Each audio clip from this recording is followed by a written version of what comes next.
first told one of my friends that I was starting this YouTube channel and this business, the website Eat Your DNA, and I explained what it was about, using DNA to find out the right foods to eat to be healthy.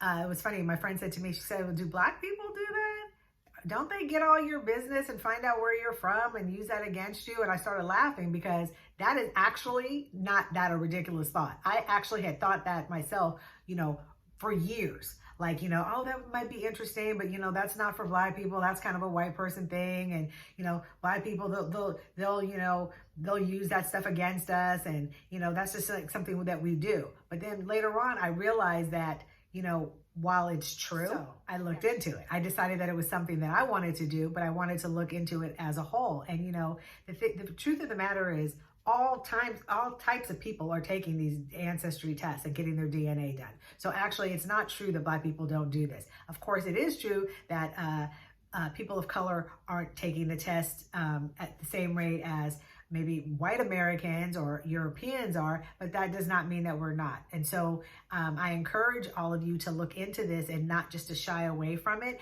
but to understand that there is a reason why someone might be a little bit hesitant as to, if they're a person of color, as to doing this. So, if you're not familiar, there is a history in the United States of people of color, their personal medical information being used against them. There's a history of our DNA and our info not being safe. For example, with the case of Henrietta Lacks, if you look into that case, you'll understand that, it's been decades since her personal medical information was used to make a lot of people a lot of money, and her own family was not ever paid for that, and never gave permission for her information to be used. That's a huge thing. And then also, just for everyone, whether it doesn't matter what color you are or not, you want to be concerned about your data and who gets your data. And, it's so funny. The other day I was at Whole Foods buying something, and I saw that they now have a thing where you don't even have to show like any, ID or credit card or anything. You can just hold your hand up to a screen and it can read your fingerprints. And I was like, okay. So the future is here. I personally am not ready for that, but it's kind of like they know where we are and who we are anyway. And if you think that getting your DNA test done is all of a sudden going to open up all these floodgates and then they're going to find you, they've already found you. They already know where you are. If you're on a cell phone, if you're looking at this video on a computer, they already know where you are. I just saw the other day that even at like Disneyland, they're looking at your retina to get you into Disneyland. We're being watched. Big Brother is there. There's CCTV. There's all kinds of cameras everywhere. So, even though it is a concern, I need to make sure that you understand that there's only so much you can do. And so the companies that provide your DNA results, they do understand that people are concerned. Not just Black people, but all people are worried about this. And so they do have some things in place. And so I'm going to talk just a little bit about, some of the things that you can look into and what you can do to try to help keep your personal information as safe as possible. As I said, a lot of your information is already out there. They already know every time you swipe a credit card or every time you use a rewards card at the grocery store, who you are and what you're buying. But your personal DNA is your personal DNA. And if you want to keep it safe, that is understandable. So here's some ways to protect yourself. I have to look at my notes. There's just too much here. When you are going through, for example, with AncestryDNA or 23andMe or any of the bigger companies, they have a place where they ask you to opt in to share your results for research. So if that is something that you don't want to do, if you don't want to share your personal DNA results for research, then don't opt into that. Sometimes you have to opt in or you opt out of it, but whatever that is, click that so that you're saying don't share my information. I know that I'm really not good at this either, but they have privacy policies on all of these DNA kits and on the websites. And if you read the privacy policies, they are pretty comprehensive and they will explain to you what they will and won't do with your DNA results. The biggest thing really is that you don't want them selling your personal information to outside companies. That's the main thing. I don't care if they use my results to compile information and tests, but I don't want my personal information going to a company who's going to then try to turn around and use it against me or try to sell me something. So that's where the opting in and opting out and reading the privacy policy is super, super important. Also, you can delete your data.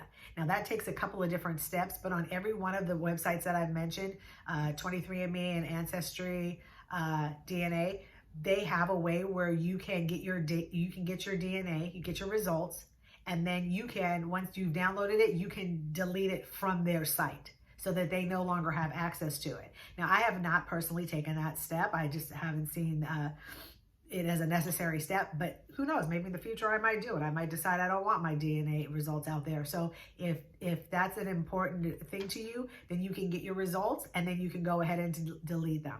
Another thing that I want to say, also I did want to say that I have a super, super great article about this. I'm going to link it below that has, all the studies and all the tests and all those things below. But one thing I want to say is that my recommendation is to stick with the bigger companies.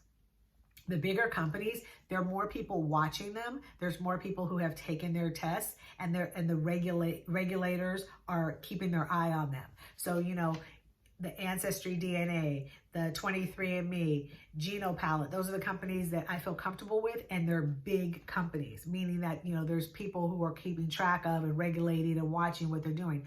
Those little fly-by-night companies, you don't know what they're doing. I mean, they might just go ahead and sell your data, and then when you look into it, the company's no longer there. So it's like you want to work with the larger, more reputable companies, and then know that they have things in place because they want to stay in business. They have the lawyers, they have the people there who are making sure that they're following the laws and not selling your information without your consent. The more people that take the test, the bigger the database becomes. And one of the things in the very beginning when these DNA tests became popular, they didn't really have a lot of results for example, for African ancestry, because there just weren't a lot of people taking them. The same thing happened with Native Americans.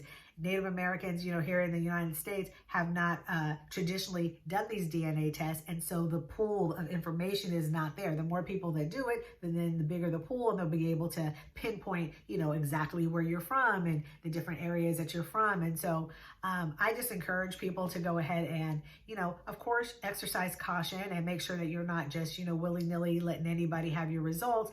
But the more of us that do it, the better the results. I will say that, it's funny when we think of Africa, like when I tell people, oh yeah, you get your DNA done and then you can find out where you're from. They're like, I'm from Africa. And I'm like, yeah, well, Africa's a continent. There are 54 countries in Africa. There are 3,000 different ethnic groups in Africa. 3,000. There are over 2,000 languages in Africa. So just thinking that you're from Africa, what does that really mean? And that's one of the things that meant the most to me, getting my DNA results back from AncestryDNA, was finding out where in Africa I'm from. I figured I'm, probably from West Africa, and I am, but finding out exactly where has just been powerful to me. It's just made such a difference to me, not just in being able to help me figure out what are the right foods for me to eat. I mean, that's what this channel's about, and of course that's important to me, but also just the pride of knowing where in Africa I'm from, which areas, which places. And so Black people do get their DNA done, but I'm hoping that more people will also get it done. And then finally, here's another reason. I mean, of course, the healthy eating and being able to find out where you're from, but also you might find some relatives that you have if they're also getting their DNA done as well and finding out their ancestry.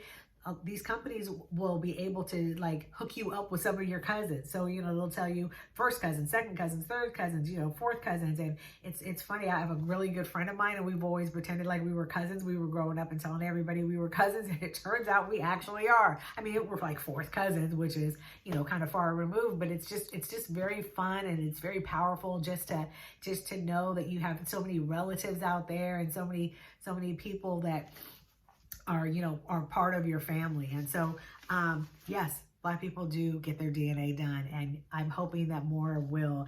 And, you know, once you've done this and you find out where you're from and you feel really good about that, you know, you can just take it to the next level, and you can go ahead and then look into finding out which foods you should be eating. And that's where, you know, that's where this channel and my business are going, is explaining that when you find out that you're from a certain area, what are the foods that are in, you know, indigenous to that area? What are the natural foods there? Like, what, for someone who lives there, what should you be eating? The example that I always use is that Eskimos don't really need fruits and vegetables. They eat some. There's a few that grow in the areas where Eskimos are, but for the large part, they're not supposed to. There weren't fruits and vegetables growing in those areas in Alaska and Eastern Siberia. So, you know, knowing that kind of gives you the power to decide what your diet should look like. So anyway, I'm going on a tangent. I just wanted to talk a little bit about the idea that, you know, Black people or people of color don't do DNA tests, when actually we do, and it's safe, and there's things that you can do to keep your information private. And also, you know, I don't want to make you feel any worse, but they kind of already know where you are anyway. So thank you. Take a look down below. There's links to some of the companies that I mentioned with discounts that you can get for, you know, like more than 10% off on your test. And then there's also, as I mentioned, those the studies, some of the articles that talk about the privacy and how to make sure that your information stays safe. So once again, talk to you soon. Don't forget, eat your DNA.